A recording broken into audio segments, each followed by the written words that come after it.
ভালোবাসার টানে হাজার হাজার কিলোমিটার পথ পাড়ি দিয়ে দক্ষিণ কোরিয়া থেকে বাংলাদেশে ছুটে এসেছেন এক যুবক। শুধু প্রিয় মানুষকে নিজের করে পাওয়ার জন্য বৌদ্ধ ধর্ম ত্যাগ করে গ্রহণ করেছেন ইসলাম। এরপর ধর্মীয় ও আইনি প্রক্রিয়া সম্পূর্ণ করে বিয়ে করেছেন নিজের ভালোবাসার মানুষকে।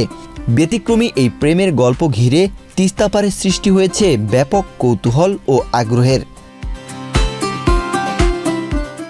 মারিয়া আক্তার জান্নাতুল ফেরদৌস লালমনিরহাট সরকারি কলেজ থেকে অর্থনীতিতে অনার্স সম্পূর্ণ করেছেন।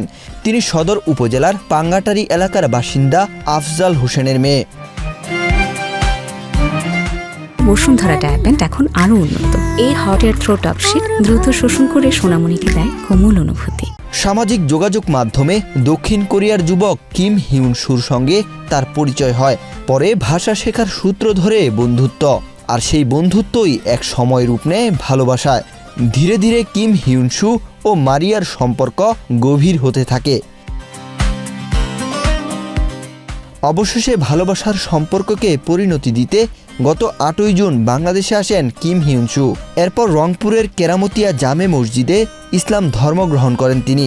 পরে আইনি ও ধর্মীয় নিয়ম মেনেই সম্পূর্ণ হয় তাদের বিয়ে।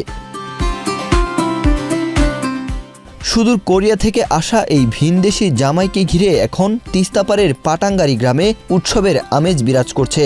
স্থানীয়রাও আগ্রহ নিয়ে দেখছেন ভিন্ন দুই সংস্কৃতির মানুষের এই মিলন। নবদম্পতি নতুন জীবনের স্বপ্ন বুনছেন একসঙ্গে, আর তাদের এই ভালোবাসার গল্প প্রমাণ করেছে ভাষা, সংস্কৃতি কিংবা ভৌগোলিক দূরত্ব কখনোই সত্যিকারের ভালোবাসার পথে বাধা হয়ে দাঁড়াতে পারে না। ওয়াহিদ হুসাইন জিহাদ, বাংলাদেশ প্রতিদিন।